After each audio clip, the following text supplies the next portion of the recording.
welcome back to the Citizen Channel, our story of the game, our match report, our lighter look at times, if anything funny happened. A couple of odd things yesterday at the match. Bournemouth 1, City 2, of course it ended, so we're off to Wembley again. Fantastic. Wembley again, ole ole, as we say. So join me, we'll have a look back at, success. I think we were happy. I think the fans were happy to get to Wembley again. I mean, you get a bit blasé about it, can't we? We've been that many times, but I think we're generally happy to get there. I think Pep was as well. I think the players were yesterday. I've had a lot of joy on that. Although Pep now been banned from the touchline because he got booked. But anyway, a lot of passion there yesterday, guys. Before we look back, I do a podcast as well with Mike Long, Bolt from the Blue. It's called, guys. Have a listen to that. We try and put at least one out a week. We're up to nearly 40 episodes, or we will have 40 plus by the end of this season. So give it a look, guys. We talk recent games. We talk everything City, of course, to old fans, naturally, or I'm even older, of course. And of course, you had people like Walter Smith in the old days used to be on it, and Ray of Man City TV, Colin Savage, of course, the guy who does all the finances. So check it out on Spotify, SoundCloud, any of you, where you get your good podcasts, Apple as well, where you get your good podcasts, and give it a listen and give it a subscribe. That'd be wonderful. You can listen to me on there as well, if you want to. Hope so. Anyway, right, Pep's 11 for this game. 6 changes to Brighton. I got 7, which doesn't sound good, does it? But I did actually didn't have Edison and Gvardiol in because I thought they were both injured, so I would have put those in anyway. So that would have took me to 9. So anyway, I did have O'Reilly and Marmouche in my team though, and I think they made a big difference when they came on. So perhaps Pep should, I know he watches this, but he should take a bit more notice of what I say when I do my Pep's 11 thing. But anyway, that's his problem, not mine. Bournemouth lined up Arizabagil, him, Kepa, Cook, Zabarini, Senesi, Sola, Christie, Adams, Brooks, Clivert, Semenyo, Evan Nielsen. City lined up Edison, Nunes, Kusanov, Diaz, Gvardiol, Gundo, Kovacic, Bernardo, Foden, De Bruyne and Haaland. On the bench, Ortega, Lewis, Rice, Gonzalez, O'Reilly, McAtee, Marmouche, Grealish and Doku. Story of the game, 10 minutes, lovely feet from Gundo there, wasn't it, in the middle of the pitch? Pirouettes, I think that's what you might call it, past Ryan Christie. It's a bit like Gundogan of 5 years ago there, isn't it, that one? And then KDB, a lovely little shimmy as well with the ball before playing it back to this young Gundo who suddenly reappeared. And of course he went on to Bernardo, who found Nunes free on the right. There wasn't much marking going on from the Bournemouth players. And a nice cross, and you just think Haaland's going to rise and at least make the goalkeeper do something, but he sort of rolls like the proverbial salmon and headed it wide of the post, so the keeper wasn't even tested at all, so that was a bit disappointing. And then on 12 minutes, from an attacking throw by Nunes, Erling chests it back to Bernardo, who tries to chip the ball. Some say he was aiming for his hand. I don't particularly think so. He just had his arm, I don't know where his arm was, the guy. He was sort of stuck out here. Tyler Adams, I think it was. I think he was trying to get it out of the way, but of course it was just in an unnatural position to begin with. He was like, I don't know what he was doing, probably panicking. Anyway, a rock solid penalty in my opinion, and of course VAR didn't see anything to overrule that. And I just thought Haaland appeared to lack conviction. He just sometimes, he looks determined, but he just looked a bit tentative. And of course, Kepa, who threw himself to his left, sort of grabbed it at the second attempt. But it's just really poor from early. I mean, let's face it, it's got to be poor for Kepa to keep out a penalty, hasn't it? Let's be honest about it. A bit disappointing. I mean, 1-0 at that stage, and perhaps we could have gone 2-3. Who knows? But yeah, I think Haaland would be disappointed. We were all disappointed. 16 minutes, a long Edison kick. Finds Haaland again, whose cushioned header is aimed at KDB, but we can't quite get to it. But then the Bournemouth player running back sort of ends up passing it back to Haaland, so he goes zooming through on goal, and he gets down that inside left channel. And you think perhaps the ball didn't sit up enough for him to get a proper chip in, but he sort of chips it over Kepa, but it's just a little bit too high. From our angle, up the other end, we thought it was going to go in the goal. We thought, it's got to be a goal, that. And then it just obviously cleared the bar by a good few inches. It wasn't even close particularly. And again, he probably could have done better, but I think he wanted the ball to sit up a little bit better than it did. And then the Semenyo dispossesses Nunes far too easily near the halfway line. But as he marauds forwards, leaving Foden was trying to sort of in his wake. I think Foden was in front of him. The next thing you know, he's past him, and Foden sort of trying to grab for his shirt, I think. And of course, he sort of blasted it high and wide. But it wasn't too much longer after that Semenyo effort that they took the lead. 21 minutes. Nunes took a throw and then gets it back. He likes taking a throw in, actually, Nunes. I wish he could do other things, but.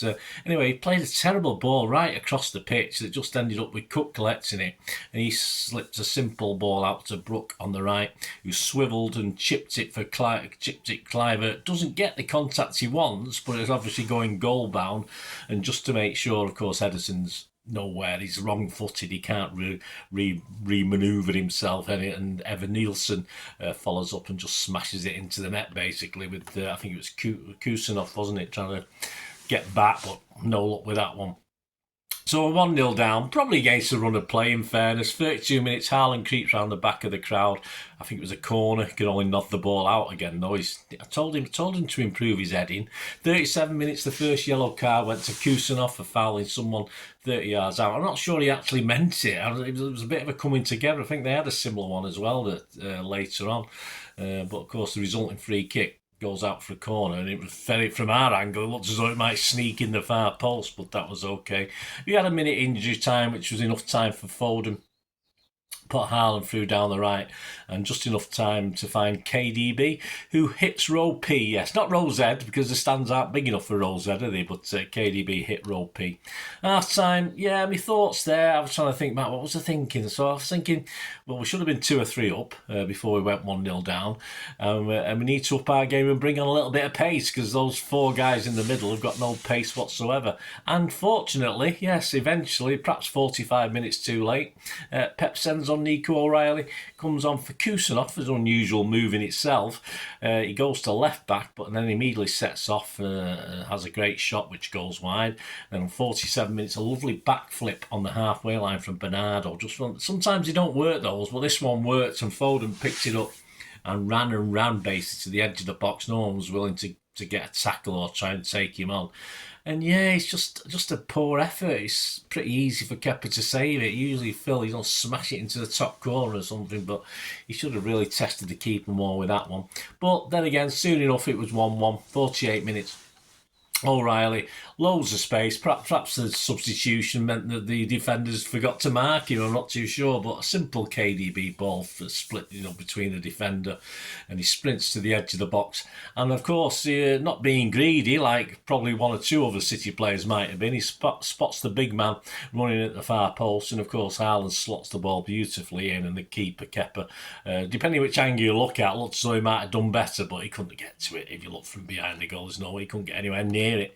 55-minute Cook bundles Haaland off the field into a hoarding, leaving him limping. And of course, he had to be taken off. I thought Erling was a little bit weak in that. I thought I've not been able to see it back. I'm not seeing it back, but at the ground, because it was quite near where I was. I just thought he let himself get bullied into the, if he'd put a little bit more of a fight up, it wouldn't have happened. But I just got the impression he just let it happen.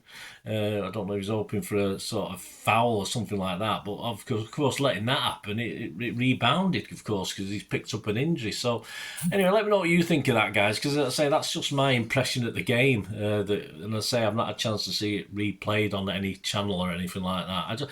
I just thought it could have been stronger, and it didn't have to happen. So I was a bit disappointed. Of course, he was replaced by Marmouche. And then very quickly after 63 minutes, it's 2-1 for City. Yes, another O'Reilly assist, of course.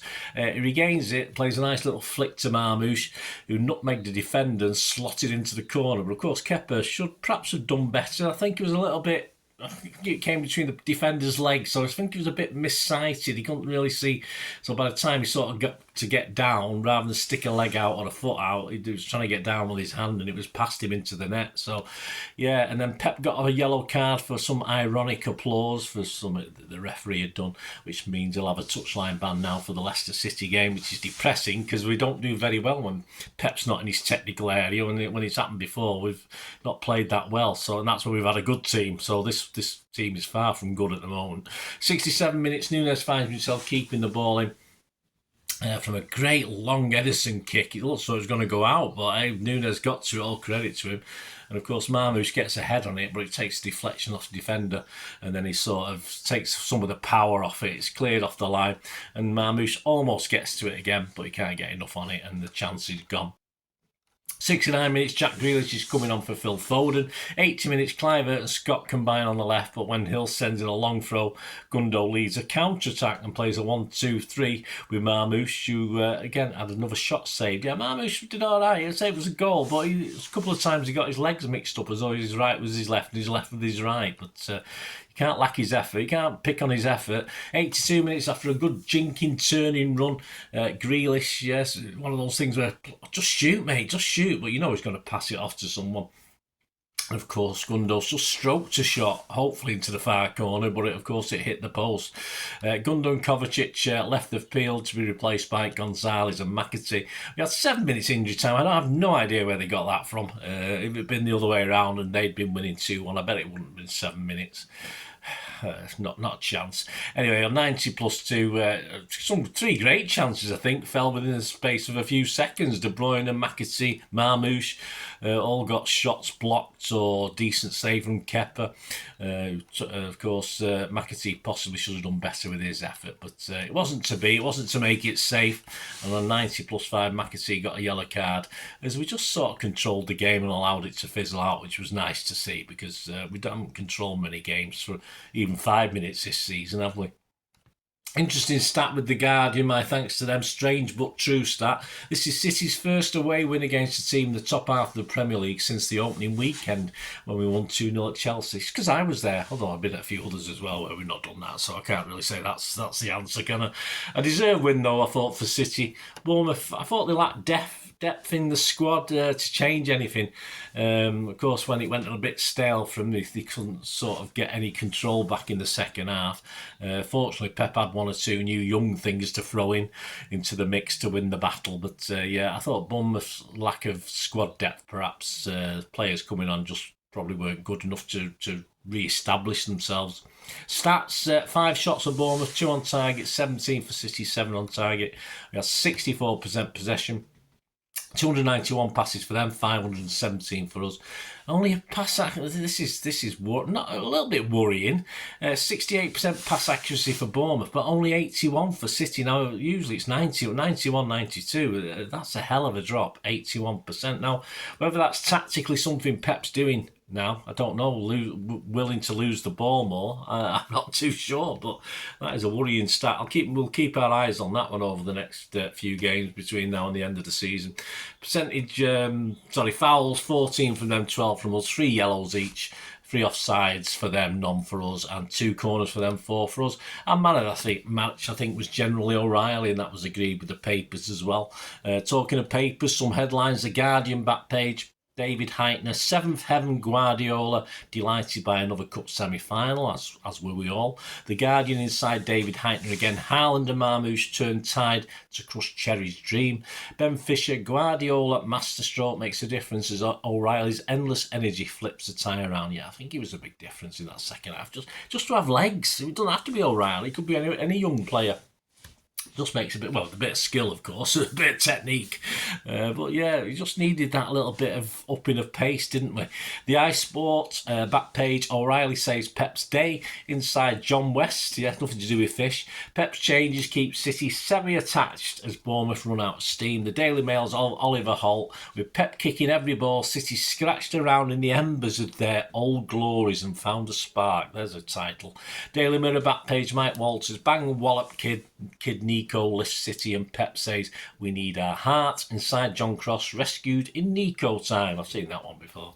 And O'Reilly rated an 8 with John Cross as well. How Cherry survived to be pipped by Pep. There you go, that's a good one. Daily Express back page, Mike Walters, heart and soul, City show Pep what's been missing this term and they find passion. Inside John Cross, City's changed for better, replacements turn the game and maybe team season. Well, let's hope so.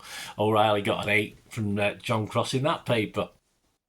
Did you get one? Yeah, he got an 8 in the other one as well, didn't he? Local paper, the Manchester Evening News, back page, Blimey O'Reilly, Nico is cup star. Inside, Simon Pekowski, Academy star, arrives in Nico time to save tie. Yeah, we've been there before. O'Reilly was scored a 9 by Simon Pekowski. Tyrone Marshall, Pep hopes victory is signed. Heart and soul is returning. It's a lot of heart and soul this week, isn't there? I want to see a bit more heart and soul, I think, in City. Thanks for joining me, guys. Check out my player ratings show as well. It's out there at the moment. And, of course, also available now is the Pepsi 11 for the visit of Leicester, which is on Wednesday nights. I'm recording this on the Monday night, so check that out, guys. And, of course, we'll be very, very soon at Pepsi 11 for the visit to that lot down the road to Old Trafford for the derby on Sunday. So there'll be a Pepsi 11 out on Friday for that one. So let us know your thoughts, guys. What do you enjoy about the game? Anything? What do you think of that Haaland thing? Am I being a bit unfair on Erling?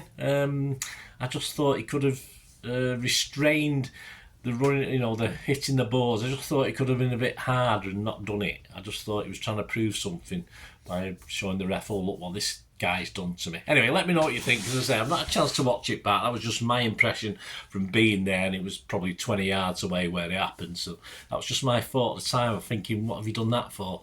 And then to risk injury and then get an injury. I just thought it was a bit sad, really. But let me know what you think, guys. As I said, I might be putting 2 and 2 together and making 5 there with that one. Let us know your thoughts. Leave us your comments, guys, please. I have done live shows in the past, but of course, if you want to help support this channel in any way, financially or just your time, I don't do live shows for that sort of thing. So I might do it in the future, but at the moment, if you want to help support the channel, all I ever ask is you keep watching and listening. I hope you enjoyed the feature, and if you can support me through the subscription, if you can subscribe, guys, that'd be wonderful if you've not already done so. We do actually have memberships at the moment, just 99p a month, so you get access to all my City stuff, including all the history vlogs, dozens and dozens not been published yet that you get immediate access to, and every time I do a edit and do a vlog, you get immediate access to it as well. So you can have a copy of scripts as well if you want any hard copy of the sort of things I do on matches and teams and managers and players, etc, etc. So if you can join the membership, that'd be wonderful. We do 5, and if you want to support the channel just by watching the ads, that helps. Watch the ads, let them play through while you just have to check your phone or something, let it play out. And of course, if you follow any of the links, that always works as well. If you follow a link to one of the ads and you fancy something, I've done it myself. I've followed a link and actually purchased something from another organisation. But it can happen. It can happen. Not all ads are stuff you're not interested in. And of course, if you can give us a like, guys, that would be absolutely fantastic. All likes are much appreciated. Anyway, thanks for watching. Until the next time, of course, I only ever ask one thing, don't I? Please, I ask you all to stay safe, especially you Blues. Until the next time, come on, City. Bye for now.